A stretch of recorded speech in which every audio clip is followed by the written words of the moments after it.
안녕하세요, 여러분. 한 학기 강의를 마치면서 우리가 정신건강에 대해서 쭉 이렇게 많은 분야를 살펴봤었죠.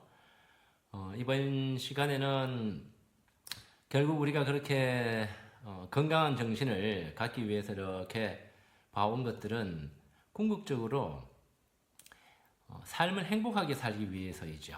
여러분들이 공부를 하는 것도 그렇고 건강한 정신에 대해서 배우는 것도 그렇고 우리가 보다 행복한 삶을 살기 위한 모든 노력들입니다. 그리고 이번 학기 동안 배웠던 건강한 정신의 방향은 칼 융이라고 하는 스위스의 분석 심리학자의 심리학 이론에 맞춰가지고 인간의 마음을 우리가 쭉 계속 봐왔습니다. 그래서 오늘은 총정리, 마무리하는 시간이라 그럴까요? 그래서 이 칼 융의 분석 심리학적인 입장에서 꿈의 심리학에 대해서 여러분들과 한 남은 2시간을 이제 공부를 하도록 하겠습니다.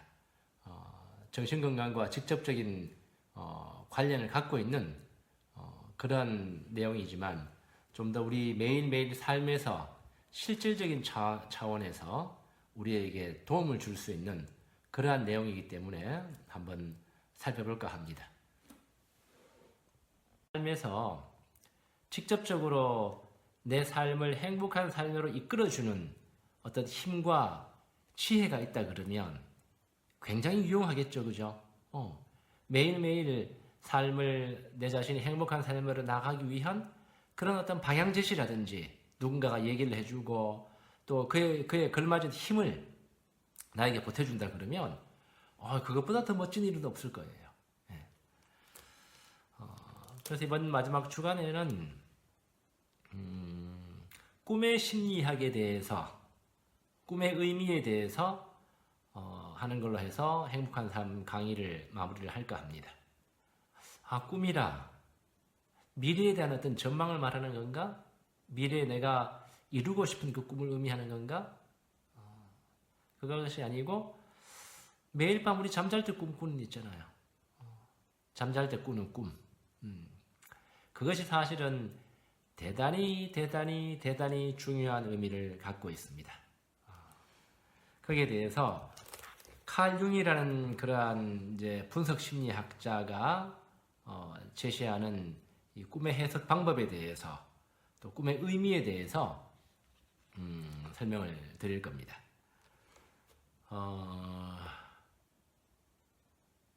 유대인들의 오래된 경전 탈무드에는 이런 말이 있어요.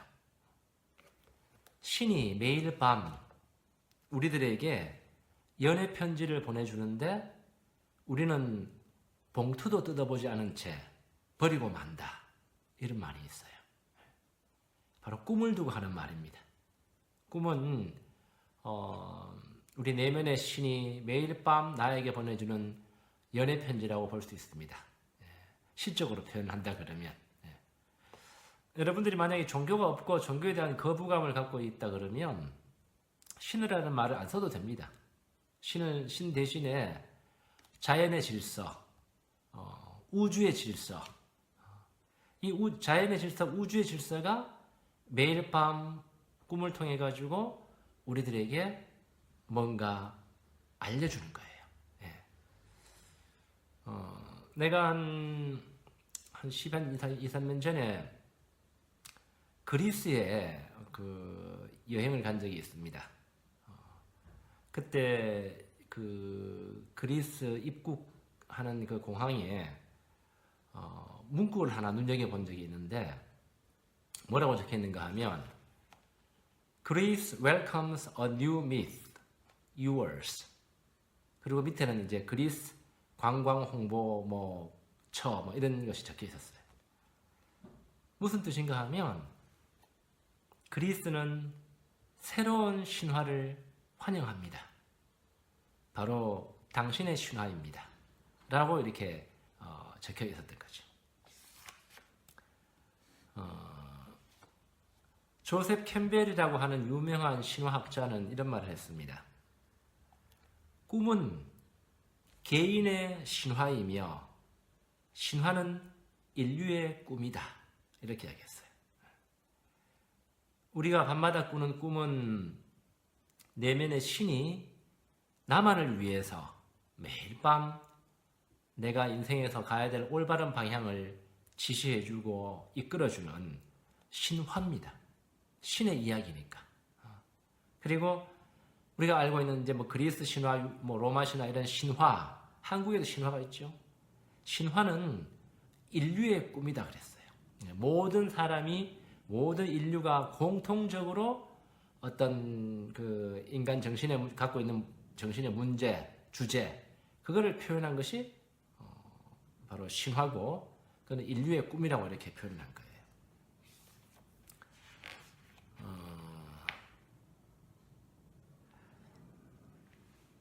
연금술사라는 그 파올로 코엘료가 쓴 유명한 그 소설이 있는데요. 여러분들 꼭 읽어보기를 권합니다. 이 대목 중에 하나를 보면 우리가 이 행복한 삶 강의 초창기에 했던 그 구복여행이라는 그러한 이야기, 옛날 이야기 기억나시죠? 그것과 비슷한 주제의 이야기가 있는데 그 한 대목을 한번 읽어드릴게요. 나는 살렘의 왕일세.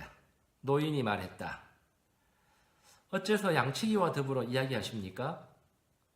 너무도 놀라 당황하고 들뜬 기색을 숨기지 못한 채 산티아고가 물었다. 이유야 많지. 그러나 정작 중요한 것은 자네가 자아의 신화를 이룰 수 있게 되었다는 걸세. 산티아고는 자아의 신화가 무엇을 의미하는지 알 수 없었다. 그것은 자네가 항상 이루기를 소망해 오던 바로 그것일세. 우리들 각자는 젊음의 초입에서 자신의 자아의 신화가 무엇인지 알게 되지.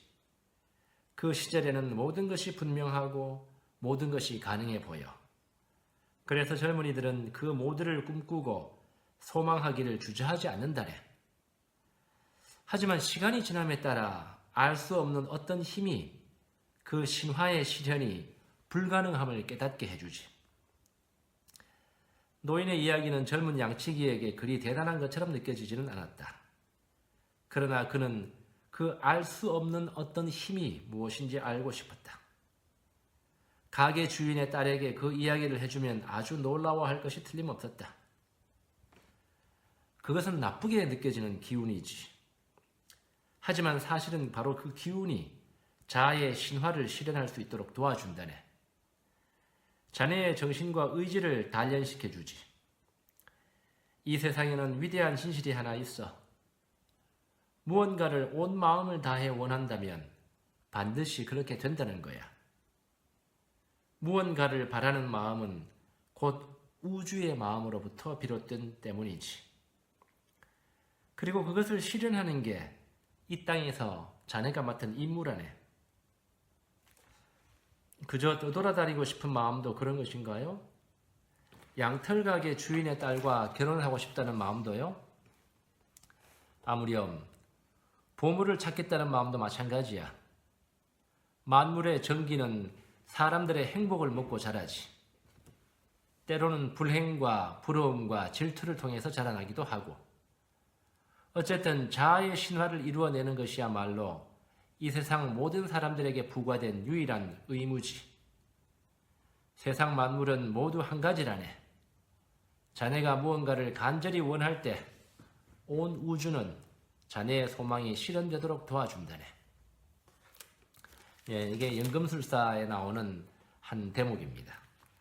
구복여행에서도 그 총각이 복을 타러 서역국으로 가도록 인도해 주는 것이 노인이었죠.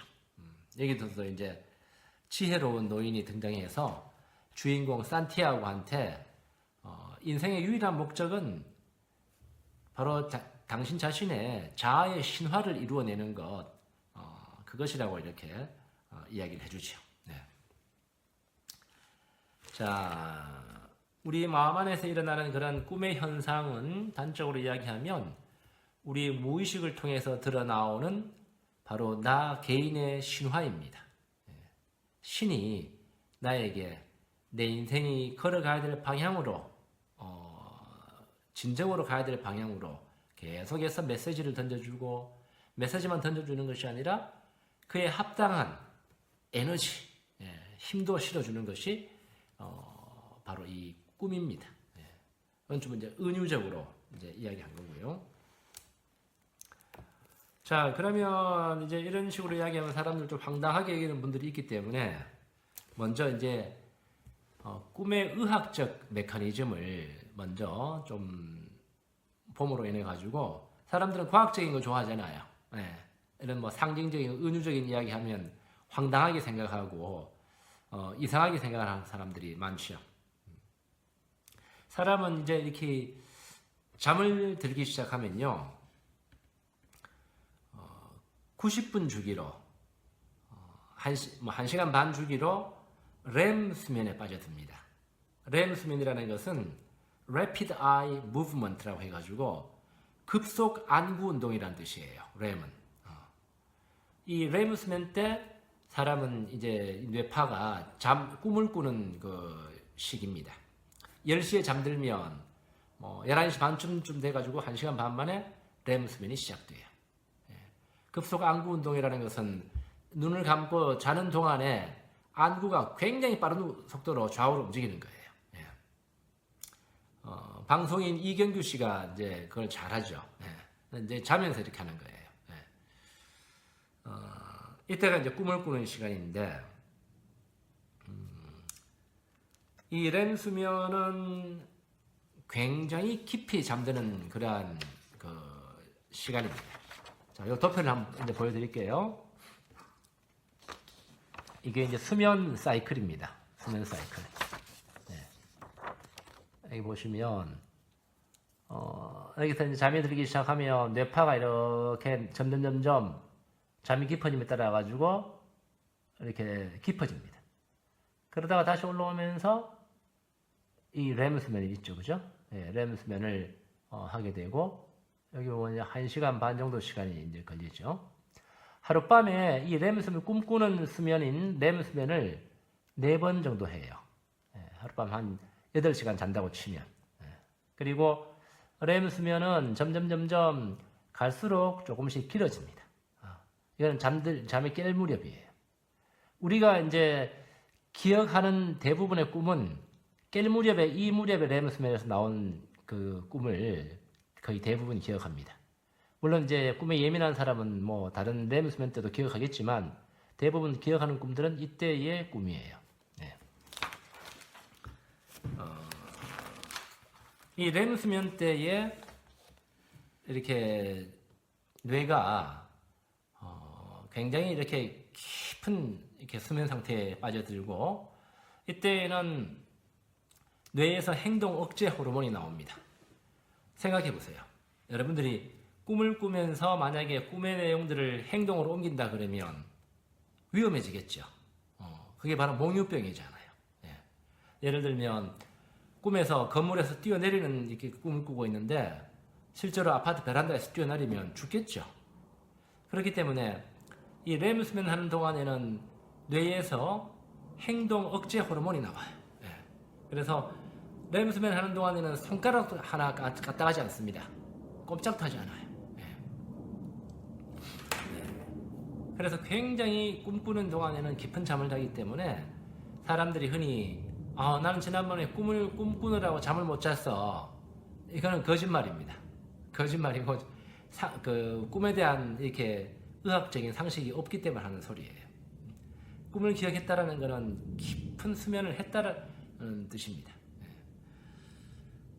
근데 이제 예를 들면 우리가 이제 가위 눌리는 거 있잖아요, 그죠? 가위 눌리는 거. 가위 눌리는 것은 이 렘 수면 하는 동안에 그 행동 억제 호르몬이 나오기 때문에 온 몸이 쥐죽은 듯이 이렇게 마비된 듯이 자고 있는데 거기 호르몬의 교란이 일어나가지고 그만 이 얼굴 쪽으로는 깨버리는 거예요. 눈을 뜨게 된 거죠. 그러면 꿈이 현실처럼 눈앞에서 펼쳐집니다. 마치 그때는 이렇게 막 무서운 존재가 누르는 것처럼 그런 것도 느껴지기도 하고요. 아무튼 그래서 이렇게 사람을 놀라게 되는 거예요. 얼굴 쪽은 깨어 있고 온 몸은 지금 렘스된 상태에서 자고 있는 상태에서 깨버리면 이제 꼼짝 못하는 것처럼 느껴지는 거죠. 자, 이제 그런 것이 이제 그 꿈의 이렇게 의학적인 메커니즘을 간단하게 본 거고요. 이 렘수면 동안에 우리는 이제 뭐라 그럴까요? 많은 정보를 처리합니다. 필요한 정보하고 쓸데없는 정보 막 가려내고 뇌가 그런 작용을 해요. 그래서 마치 여러분들이 그 컴퓨터를 켜서 이제 가동할 때 V3라든지 알약 같은 바이러스 체크 프로그램 있죠, 그죠? 예. 그런 것처럼 이 꿈을 꾸는 동안 뇌파는 그런 것들을 막 걸러내고 정리하는 작업을 막 해요. 예. 그래서 이런 것들을 잘 해야만이 뇌가 정리가 잘 되겠죠. 예. 근데 이제 그 컴퓨터는 그런 과정을 통해서 치료되어야 할 바이러스만 이렇게 보여주지만 꿈은 이제 그런 정보들을 정리하는 작업뿐만 아니라 개인의 어떤 성장과 발전을 위한 가르침을 다양한 이미지와 상징들을 통해서 이렇게 제시를 해줍니다. 네. 그래서 꿈의 의도와 기능에 대해서 한번 보면요. 꿈은 꿈을 꾸는 사람한테 전하고자 하는 의도를 가지고 있습니다. 뭔가 하면 꿈꾸는 사람의 정신적인 균형과 안녕, well-being 이거를 목적으로 하는 아주 중요한 역할을 합니다. 매일 밤 우리가 꿈을 통해 꿈이라는 드라마를 통해 가지고 개인의 어떤 정신적인 균형을 잡아주는 그런 어떤 단기적인 의도도 있고요. 인포메이션 정보들을 우리가 깨 있는 상태에서 또 무의식 안에 있는 어떤 쌓여있는 정보들 이런 것들을 막 처리하고 이렇게 하면서 이제 정신적인 균형을 이렇게 잡아주는 그런 단기적인 의도도 있고요. 근데 오랫동안 이 꿈을 이렇게 관찰해 보면 앞에 우리가 연금술사에서 나오는 것처럼 개인의 자기 실현, 자아 실현, 이런 개인의 자기 실현이라는 큰 그림을 가지고 큰 의도를 가지고 매일 밤 우리들에게 꿈을 보여준다는 것을 알 수가 있습니다. 예.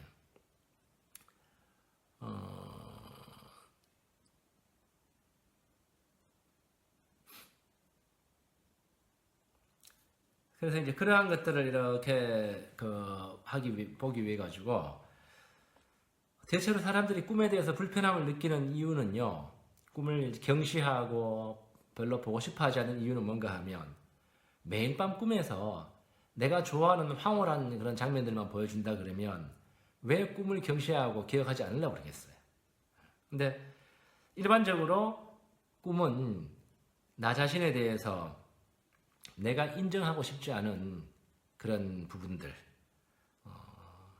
내가 전에 이제 한번 강의 때 그림자에 대해서 이야기했죠, 그죠? 나의 그림자들, 내가 못 보는 그런 나의 불편한 진실들을 꿈은 먼저 이렇게 자꾸 제시해 주기 때문에 불편해요. 예. 뭐 꿈을 꾸면 주로 뭐 귀신이나 괴물이나 무서운 존재들이 따라오거나 또 뭐 긴장감을 주는 군대 갔다 왔는데 다시 군대 가야 된다거나 학교 다 졸업했는데 학교에서 시험을 쳐야 되는데 시험 준비가 안 된다거나 뭐 이런 것들이 자꾸 나타나면 불편하겠죠, 그죠? 보고 싶어하지 않겠죠. 근데 그런 것들은 정리되어야 할 무의식의 문제들이기 때문에 꿈은 일단 그런 것부터 먼저 제시를 해줍니다. 네가 꿈을 통해 가지고 좋은 거를 보고 싶어 하겠지만 미안하지만 너 이것부터 해결해야 돼. 그래야 내가 너한테 좋은 것을 보여줄 수 있어. 이런 의도를 갖고 있어요. 근데 이제 그런 것들을 충분히 내가 받아들이고 수용하고 처리를 하고 나면 이제 어떤 긍정적인 격려 그런 지지도 보내줍니다. 우리가 이제 드라마도 TV나 영화 같은데 이제 잘 만들어진 드라마나 영화 같은 것이 시청자들에게 큰 감동을 주는 것처럼 꿈의 드라마도 나에게 어떤 정서적인 변화를 이렇게 주어서 정신적인 균형도 잡아가고 또 웰비잉을 이렇게 회복시켜 줍니다. 우리들에게. 그리고 꼭 정신적인 것뿐만 아니고 정신과 육체 이 양쪽 모두의 그런 어떤 회복을 이렇게 시켜줘요. 그리고 이제 이거는 매일 밤 이렇게 그런 꿈의 의도고 단기적인 의도고 한 개인의 꿈을 수년 동안 관찰해 보면 이제 꿈이 지향하는 근본적인 한 가지 방향이 있다는 걸 알 수 있어요. 우리는 은하수와 별들을 보면서 그것들이 왜 존재하는지 모르죠. 단지 과학의 발전을 통해 가지고 거기에 어떤 특정한 주요한 법칙이 있구나 하는 것을 이제 발견할 뿐이죠. 그래서 우주를 조화로운 방향으로 나아가게 하는 어떤 힘이 존재함을 발견합니다. 뭐 중력이라든지 뭐 이런 것들 있죠, 그죠? 그래서 그 힘은 무질서하고 우연한 현상이 아니에요. 마찬가지로 인간의 정신 세계도 어떤 근본적인 법칙에 의해 가지고 조직이 돼 있고 어떤 근본적인 근원적인 법칙에 의해서 나아가고 있구나 하는 것을 알 수 있습니다. 인간의 정신은 끊임없이 어딘가에 있는 중심을 향해서 나아가고 있어요. 그 중심은 그리스도교에서 말하는 바로 인간 안에 있는 하느님이고요. 불교에서는 그것을 이제 불성, 부처님의 마음이라 그랬고, 힌두교에서는 아트만이라 그랬고, 도교에서는 도라고 이렇게 불렀습니다. 그래서 이런 고등 종교에서 각기 다른 이름으로 말하는 인간 내면에 존재하는 신이 꿈을 통해서 그 자신의 의도를 우리들에게 전달해 옵니다. 따라서 이제 꿈의 근본적인 의도는 인간 개개인의 내면에 존재하는 신을 찾아가는 그런 자기 실현의 드라마를 이렇게 보여주는 겁니다. 전에 내가 이제 빙산 그림 하면 그림을 그려 보이면서 한번 설명한 적 있었죠, 그죠? 예. 이게 이제 이렇게 내면의 신이라고 이렇게 내가 이야기를 했었잖아요. 예. 꿈의 드라마는 이 내면의 신을 찾아가는 이 내면의 힘을 신의 힘을 얻었을 수 있는 그러한 지혜와 정보를 꿈을 통해서 우리들에게 계속해서 제시를 합니다. 이제 칼 융과 같은 심리학자는 이런 이제 과정, 자기를 실현해가는 과정, 내면의 신을 찾아가는 과정을 이제 개성화, individuation이라고 이렇게 불렀습니다. 그거는 이제 뭐 좀 어려운 내용이기 때문에 거기까지만 이렇게 설명을 하고요. 자, 이제 꿈의 기능을 한번 보도록 할게요. 이제 지금은 꿈의 의도를 봤죠, 그죠? 꿈의 의도는 내면의 신이 나 자신을 이끌어주고 발전시키고 성장시키기 위한 의도를 갖고 있다 이렇게 봤었고요. 꿈의 기능은 먼저 상징을 생산하는 기능을 합니다. 상징. 꿈의 언어는 상징이에요. 심볼. 상징이라는 것은 하나의 그 형상이거든요. 이미지, 그림.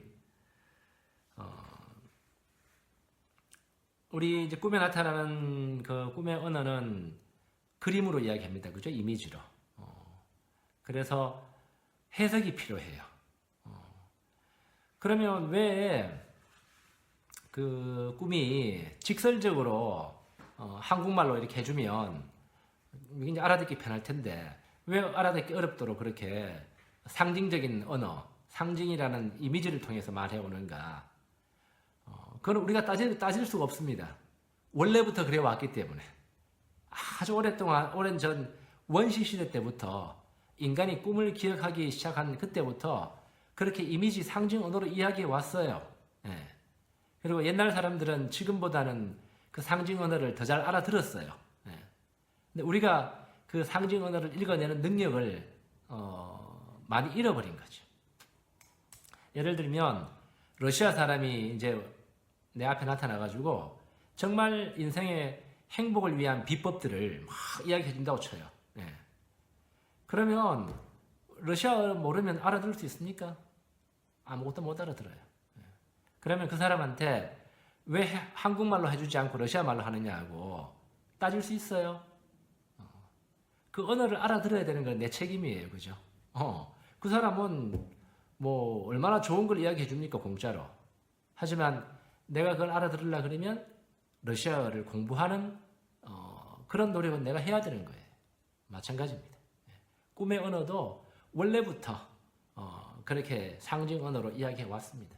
왔고 이제 그 상징 언어를 이제 배워 나가면 꿈에 관심을 가지고 배워 나가면 차츰 조금씩 알아들을 수가 있습니다. 다음 시간에 계속하겠습니다.